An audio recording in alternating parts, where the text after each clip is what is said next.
Tyler's eyes widened. Derek, man, who is she?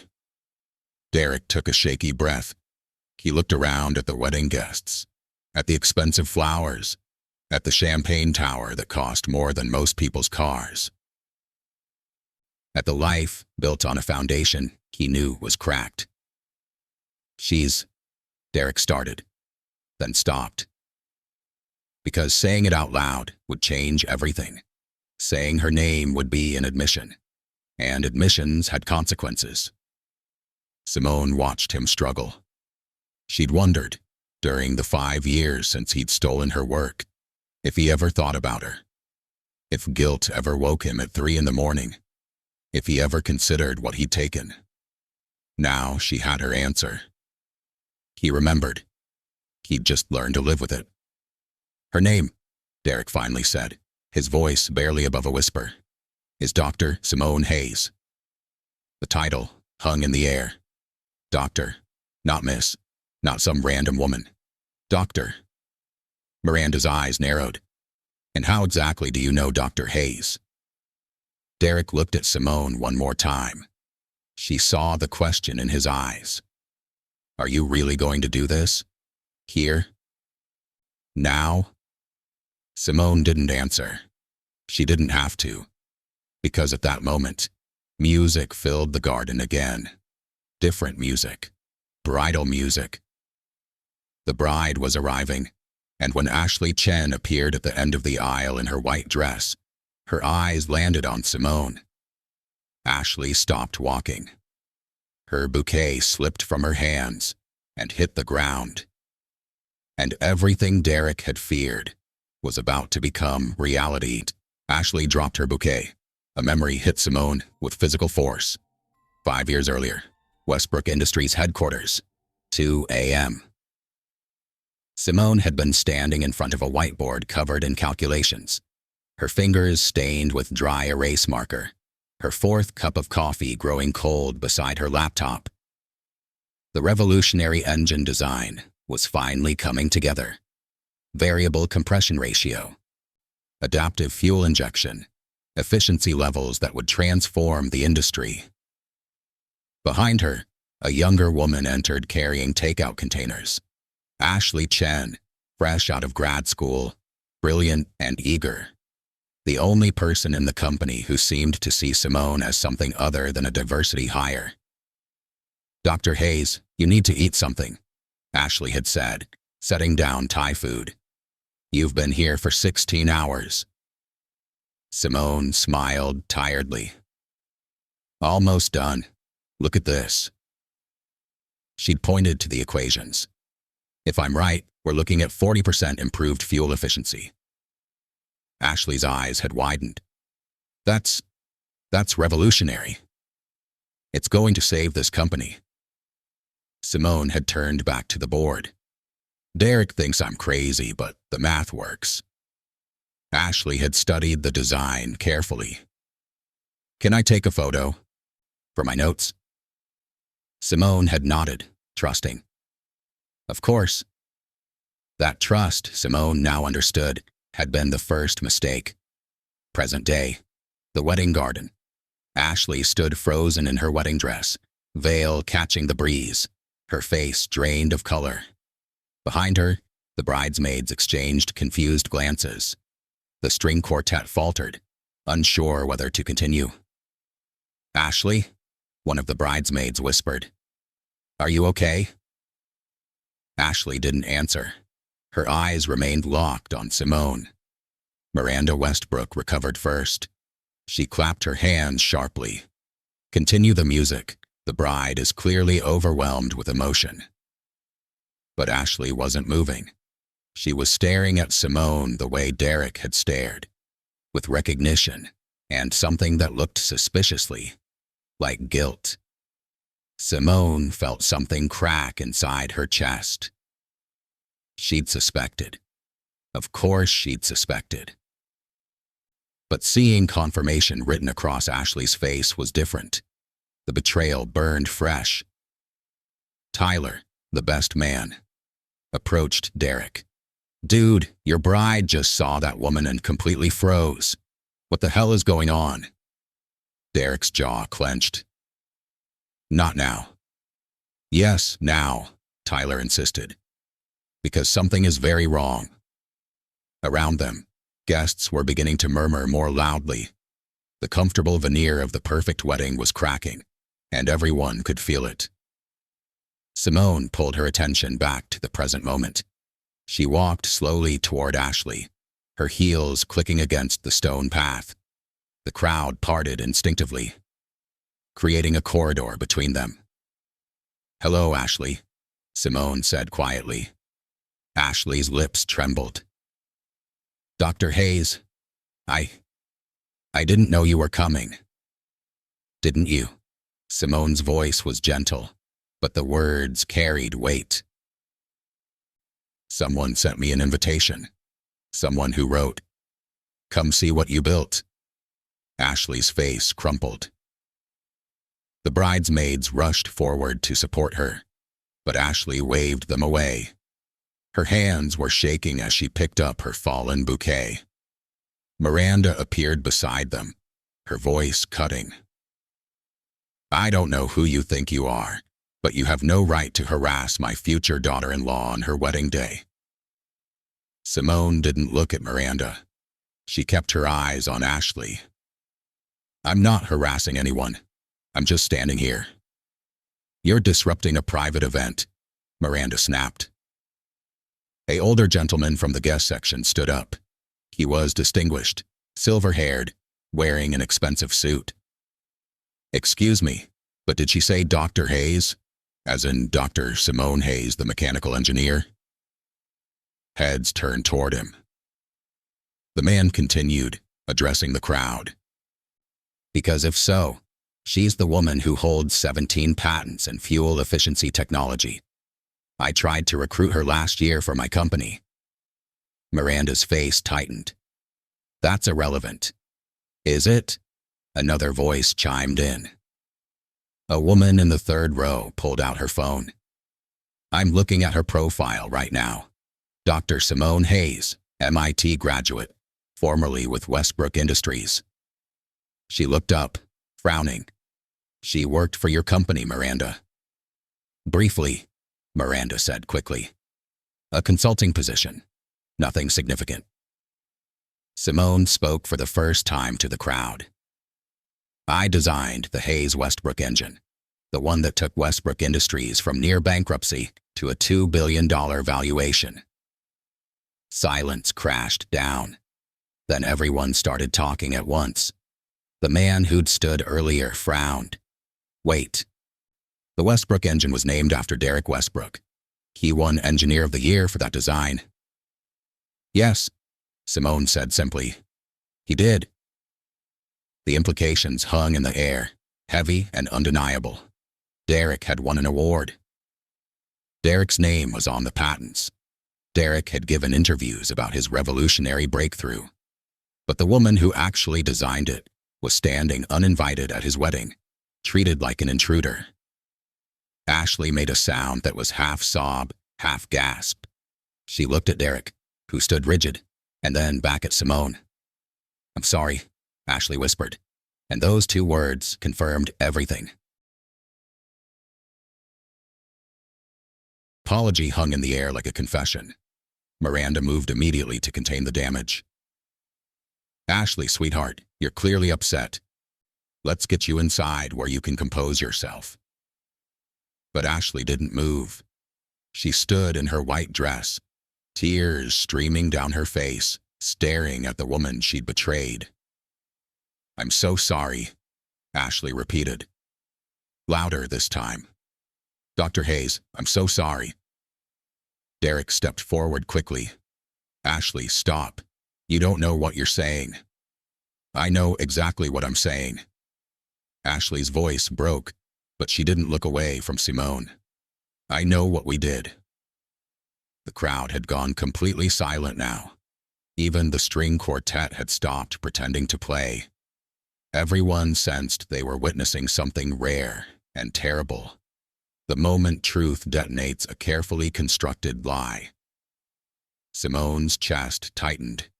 She'd come prepared for confrontation, prepared for denial, prepared for being thrown out. She hadn't prepared for Ashley's immediate collapse. "You helped him," Simone said quietly. It wasn't a question. Ashley nodded, mascara running down her cheeks. "You trusted me. You showed me everything. And She couldn't finish. The memory crashed back. 3 months after that late night in the lab, Simone had been called into a meeting. Derek and his father sat across from her, expressions carefully neutral. "Simone," Derek's father had begun, "we appreciate your consulting work, but we're going in a different direction." "What direction?" Simone had asked, confused. "The engine design is nearly complete. I just need a few more weeks." "About that." Derek had slid a folder across the table. "We've decided to handle the final development in-house." Simone had opened the folder and frozen. Patent applications, engine schematics, her designs, her calculations, her revolutionary work, all filed under Derek Westbrook's name. "This is my work," she'd said, her voice shaking. "Actually," Derek's father had replied smoothly, "this is work developed using Westbrook resources, on Westbrook time, for Westbrook Industries. The intellectual property belongs to the company." "That's not how my contract was written." "Your contract was for preliminary consultation. What Derek has filed here represents his own innovative development based on initial concepts. Any lawyer will tell you the distinction is clear." Simone had looked at Derek then, really looked at him. You knew what you were doing." Derek had had the decency to look uncomfortable. "It's just business, Simone. This is how the industry works." "By stealing?" "By being strategic," Derek's father had corrected. "Now, we're prepared to offer you a severance package, contingent on a non-disclosure agreement." Simone had stood, legs shaking with rage. "I'll sue." "With what money?" Derek's father had smiled coldly. "We have a legal team on retainer. You're a consultant with student loans and a mortgage. Do you really want to spend the next 5 years in litigation you can't afford?" That was when Simone had understood. They'd planned this. The timeline, the documentation, the contracts, all structured to make theft look legitimate. And Ashley had helped them do it. Present day. "Why?" Simone asked Ashley now, her voice surprisingly steady. "Why did you do it?" Ashley wiped her face, smearing makeup across her cheeks. "Because I was scared. Because Derek said it was necessary, that the company would fail without taking quick action. Because his father said you'd understand eventually, that this was just how business worked." She took a shuddering breath. "Because I was 23 and stupid and ambitious, and I convinced myself that getting ahead mattered more than being honest." "Ashley, stop talking," Derek said urgently. "Right now." But Ashley wasn't stopping. 5 years of guilt were pouring out like a broken dam. "I gave them copies of your files," Ashley continued. "Your notes, your calculations, everything. Derek's father told me it was to verify the work. But I knew, deep down, I knew what they were going to do." Gasps rippled through the guests. Phone cameras were rising now, capturing everything. Miranda's voice turned icy. "You're hysterical. Someone get her water." "I'm not hysterical," Ashley said, turning to face the crowd. "I'm finally telling the truth. The Hayes Westbrook engine was never Derek's innovation. It was Dr. Hayes's design, stolen with my help." "That's slander," Miranda snapped.